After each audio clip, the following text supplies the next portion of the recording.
हाथ की रेखाएं बताती हैं आपकी कितनी संतान होंगी और कब तक होंगी। अगर नहीं जानते हैं तो इस वीडियो में आप देखकर समझ जाएंगे और अपने हाथ की रेखाओं में देख लीजिए आपके हाथ में संतान का कैसा योग है। तो चलिए वीडियो की शुरुआत करते हैं। जैसा कि आप सब जानते हैं, जो सबसे छोटी उंगली होती है, इस उंगली के नीचे जो है संतान रेखाएं हमें देखने को मिलती हैं। तो मैं बता देता हूं कैसे आप उन रेखाओं को पहचान सकते हैं। यदि आपके हाथ में बुद्ध पर्वत के नीचे ये जो खड़ी सीधी रेखाएं होती हैं, यह संतान रेखाएं कहलाती हैं। यह रेखाएं जितनी स्पष्ट होंगी और गहरी होंगी तो वह पुत्र संतान के विषय में बताने वाली हैं। जितनी गहरी और स्पष्ट रेखाएं होंगी वह यह बताती हैं कि उतनी ही संख्या में आपको पुत्र संतान की प्राप्ति होगी।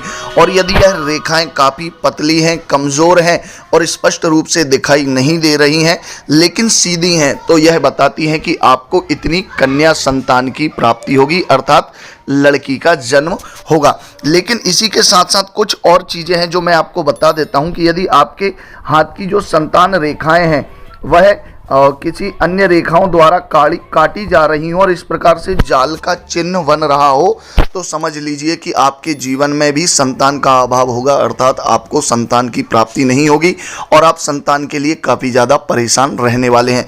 इसी के साथ साथ और भी कुछ योग हाथ में देखने को मिलते हैं जो संतान रेखाएं होती हैं। अगर इन संतान रेखाओं पर किसी भी प्रकार से इस प्रकार से द्वीप का चिन्ह अगर आपको बना हुआ दिख रहा है, द्वीप अर्थात एक पहाड़ की चोटी जैसा चिन्ह यदि आपको बना हुआ दिख रहा है, तो यह बताती है कि आपको जीवन भर संतान की प्राप्ति नहीं होगी और संतान का सुख आपको नहीं मिलेगा।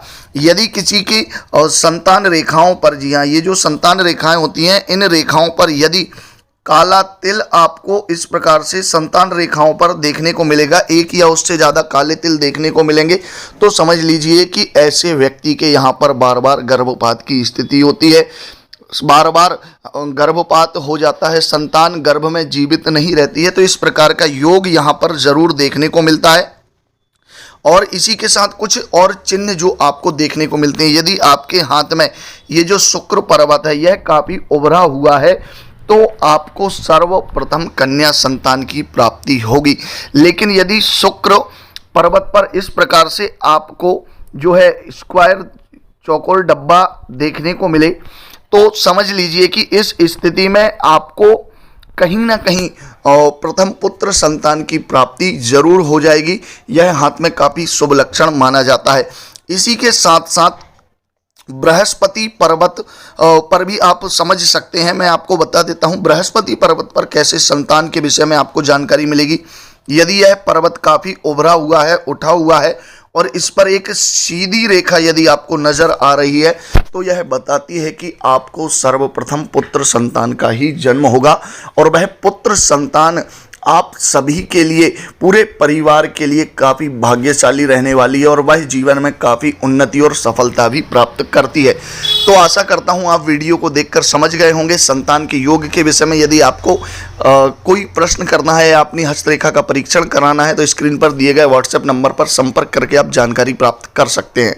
हर हर महादेव। वीडियो को लाइक ज़रूर करिए और कमेंट बॉक्स में हर हर महादेव जरूर लिखिए। महादेव के आशीर्वाद से आपको ज़रूर संतान का लाभ होगा।